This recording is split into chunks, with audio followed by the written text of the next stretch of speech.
uh, Al-Quran dan As-Sunnah itu tidak ada perbedaan pendapat, ya, bahwa dua itu adalah sumber hukum utama dalam agama ini, tidak bisa dipisahkan. Ya, kita sudah bahas banyak. Nah, lalu tentang sumber hukum ketiga setelah As-Sunnah, di sini ada perbedaan pendapat di kalangan ulama. Ya, ada yang berpendapat tentang ijma'nya siapa, kesepakatan siapa, ya, yang bisa menjadi sumber hukum setelah As-Sunnah. Ada yang mengatakan ijma' ulama pada setiap masa, artinya ulama pada masa-masa di mana saat itu sedang terjadi, atau ijma'nya ahlul bait, ijma'nya keluarga Nabi, atau ijma' ahlul Madinah, ya, ijma'nya para sahabat yang tinggal di Madinah, atau ijma'nya ahlul hali wal akdi. Ahlul hali wal akdi itu apa kalau dalam bahasa negara atau perusahaan itu stakeholder, gitu, pemangku kepentingan. Jadi orang-orang yang punya kapasitas, punya pengaruh, ya, tokoh masyarakat, ahli di berbagai bidang, ya, ahlul hali wal akdi, atau ijma' sahabat, ya, atau yang lainnya. Nah, atas pertimbangan bahwa untuk menetapkan sumber hukum bagi dalil-dalil syar'i, maka sumbernya adalah harus sumber yang qat'i, harus sumber yang pasti. Ya, maksudnya begini, di antara berbagai kemungkinan tadi, ya, maka yang paling layak, ya, yang paling memenuhi persyaratan, ya, yang paling qat'i kebenarannya adalah ijma' para sahabat. Ya, karena apa? Para sahabat itu adalah orang-orang yang sudah dijamin oleh Allah Subhanahu wa taala dan Rasulnya, ya, tentang keadilannya. Adil kan kita tahu, ya, adil itu adalah orang yang tidak pernah berbuat fasik. Atau mungkin saya ingatkan dulu, Bapak-bapak masih ingat syarat seseorang disebut sebagai sahabat Nabi? Ya, satu, ya, beragama Islam, pernah bertemu dengan Nabi, hidup sezaman dengan Nabi, kemudian wafat dalam keadaan Islam. Ya, kemudian ada ulama yang lebih berhati-hati dengan menambahkan dua syarat yang lain, yaitu orang itu harus pernah ikut berjihad bersama Nabi minimal 1 kali. Dan tambahan yang lain adalah orang itu harus pernah mengikuti taklimnya Nabi, majelisnya Nabi minimal 1 tahun. Ya, ini tambahan dari ulama yang berhati-hati untuk menghindari masuknya orang-orang munafik menjadi golongan sahabat. Karena orang munafik itu paling takut berjihad, orang munafik itu paling nggak tahan dalam majelis ilmu. Ya, nah, orang-orang seperti ini, kalau di dalam periwayatan Nabi itu sudah tidak, dalam periwayatan hadis itu sudah tidak dinilai sebagaimana periwayat yang lain. Pokoknya kalau orang itu sudah masuk ke dalam golongan sahabat, ya, pasti adil dia, ya, pasti memenuhi persyaratan sebagai seorang perawi yang bisa diterima hadisnya.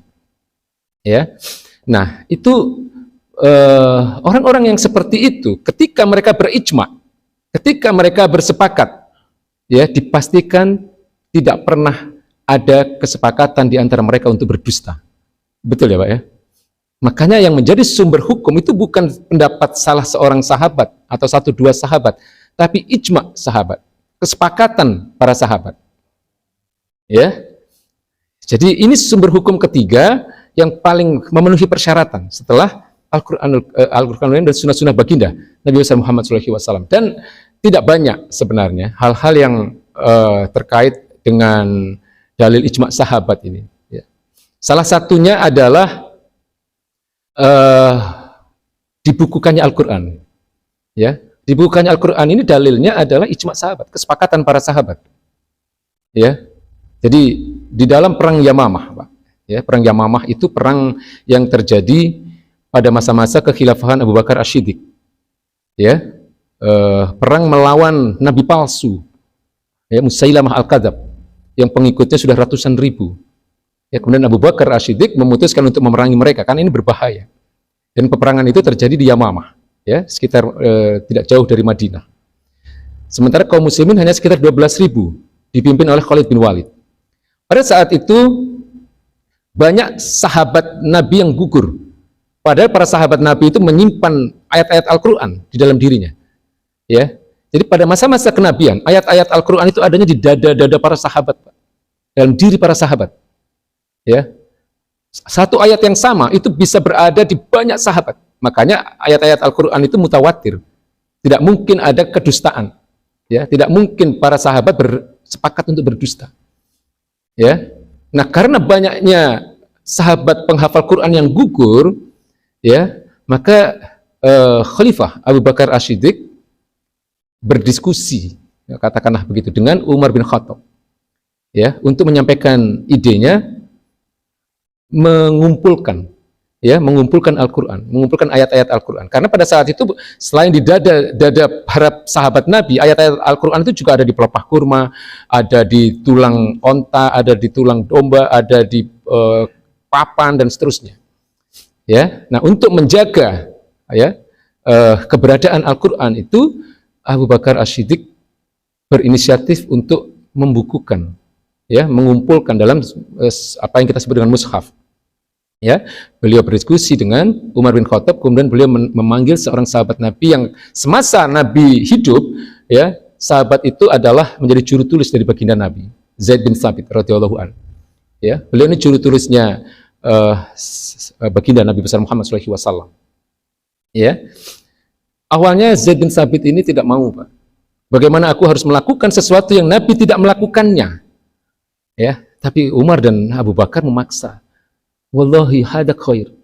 Demi Allah ini sesuatu yang baik. Ya. Itu tidak mudah untuk menyepakati itu, Pak. Ya, karena itu sesuatu yang tidak pernah dilakukan oleh Nabi.